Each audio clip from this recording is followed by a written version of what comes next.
यह सरकार की कैसी मात्र वंदना है जहां हर रोज मां के बच्चों के साथ अत्याचार हो रहा है, उनको तिरस्कृत किया जा रहा है।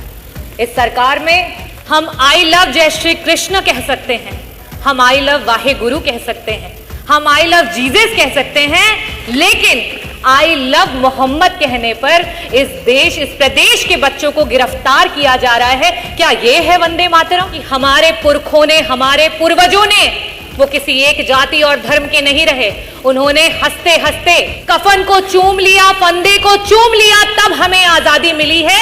और मैं चाहूंगी कि यहां सदन में बैठा हुआ प्रत्येक व्यक्ति उनके बलिदानों को याद करे और असली वंदे मातरम को ये सरकार धरातल पर रेली करके आए। मैं शब्द चढ़ाती हूं, हिंद जिनकी जान था, नाम हिंदुस्तानी जिनका मजहब हिंदुस्तान था। नहीं कमाई पैसों से, सौदा लहू के मोल हुआ था भगत सिंह के जैसों से। माओं ने गोली खाई थी, बेटे फंदों पर लटके थे, बदन पर बंधी थी जंजीरें, दिल मगर आजाद था। रक्त के अंतिम कतरे में भी भारत जिंदाबाद था। भारत जिंदाबाद है और भारत जिंदाबाद रहेगा। যদি তোমার ডাক শুনে কেউ না আসে, তুমি একলা চলো রে, একলা চলো, একলা চলো, একলা चलो, একলা चलो रे। आदरणीय अधिष्ठाता महोदय, मैं आपका आभार व्यक्त करना चाहूंगी कि आपने मुझे वंदे मातरम पे हो रही चर्चा में भाग लेने का अवसर दिया। 1875 में जिस समय देश गुलामी की जंजीरों से जकड़ा हुआ था, जिस समय देश में हर तरफ महामारी थी, जिस समय देश का किसान जो है वो भारी लगान दे रहा था, जिस समय देश का हर जवान ब्रिटिश हुकूमत की गुलामी कर रहा था, जिस समय देश की बहू बेटियों की आबरू हर रोज लूटी जा रही थी, उस समय बंगाल के कोने से आवाज आई वंदे मातरम। बंकिम चंद्र चटर्जी जी के द्वारा लिखा गया और रविंद्रनाथ टैगोर जी के द्वारा गाया हुआ ये गीत लड़ाई का, देश की स्वतंत्रता की लड़ाई का हथियार बना। इस देश की स्वतंत्रता की लड़ाई के लिए वंदे मातरम कहते हुए लोगों ने अपने प्राणों की आहुति दे दी। ये किसी जाति विशेष के लोग नहीं थे, ये किसी धर्म विशेष के लोग नहीं थे, इसमें महिलाएं भी थी, इसमें इस देश के हर एक व्यक्ति का योगदान रहा, जिसकी वजह से आज हम इस आजाद भारत में सांस ले रहे हैं। अध्यक्ष जी, आज राष्ट्रगान के, राष्ट्र गीत के 150 वर्ष पूरे होने पर हम इस चर्चा को करा रहे हैं, लेकिन क्या सरकार वंदे मातरम इन शब्दों को क्या समझती है, इनकी मान और मर्यादा को समझती है? वंदे मातरम का अर्थ है वंदना मां की, भारत मां की। किसी भी मां की वंदना उसके बच्चों को दुख पहुंचा करके, उसके बच्चों के साथ अत्याचार करके कभी भी नहीं की जा सकती। अधिष्ठाता महोदय, यह सरकार की कैसी मात्र वंदना है जहां हर रोज मां के बच्चों के साथ अत्याचार हो रहा है, उनको तिरस्कृत किया जा रहा है। इस सरकार में हम आई लव जय श्री कृष्ण कह सकते हैं, हम आई लव वाहे गुरु कह सकते हैं, हम आई लव जीसस कह सकते हैं, लेकिन आई लव मोहम्मद कहने पर इस देश, इस प्रदेश के बच्चों को गिरफ्तार किया जा रहा है। क्या ये है वंदे मातरम?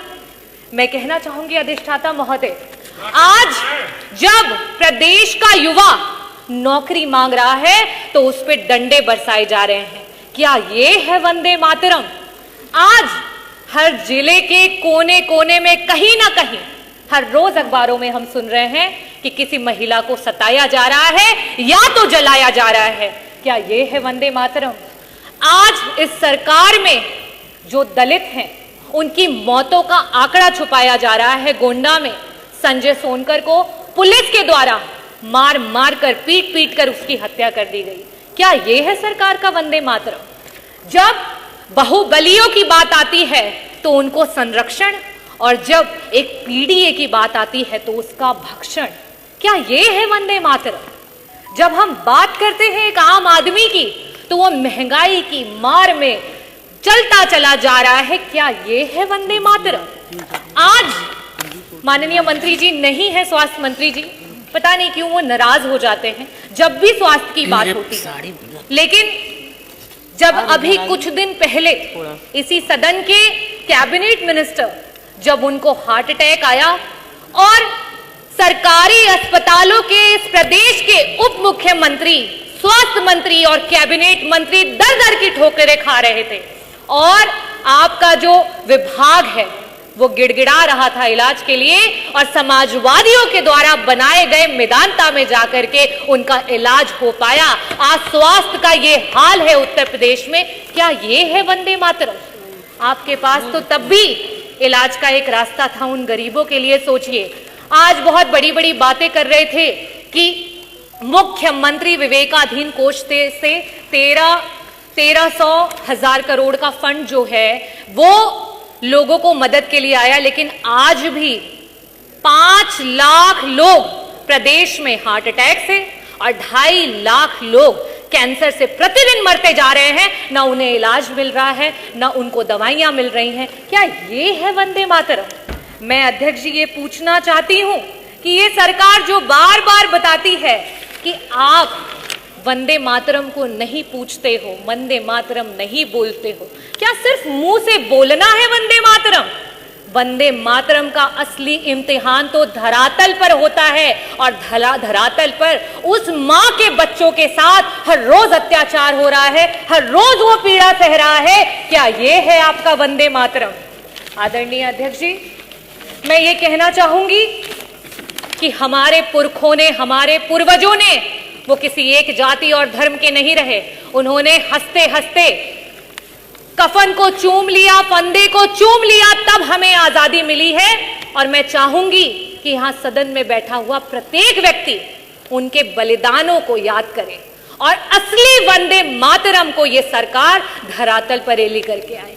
मैं पुष्प तो नहीं अर्पित कर सकती, लेकिन मैं शब्द चढ़ाती हूं। हिंद जिनकी जान था, मैं शब्द चढ़ाती हूं। हिंद जिनकी जान था, नाम हिंदुस्तानी जिनका मजहब हिंदुस्तान था।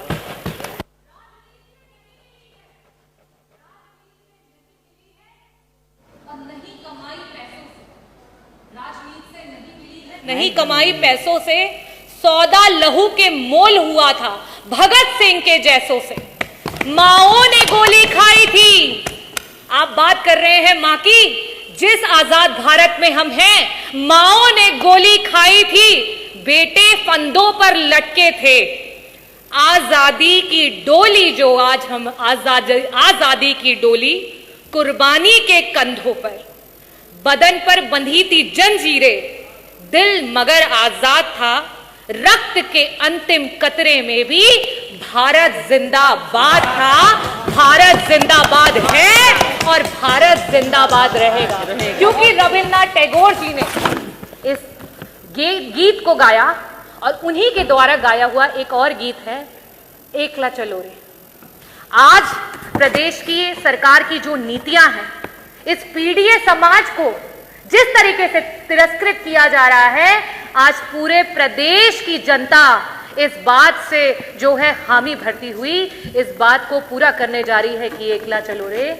যদি তোমার ডাক শুনে কেউ না আসে, তুমি একলা চলো রে, একলা চলো, একলা চলো, একলা চলো, একলা চলো রে। এই ভারত আমাদের জান, আমাদের স্বাভিমান, और এই ভারতের জন্য আমরা আমার জানটা দিতে পারছি। बहुत बहुत धन्यवाद। भारत माता की जय। वंदे मातरम, वंदे मातरम।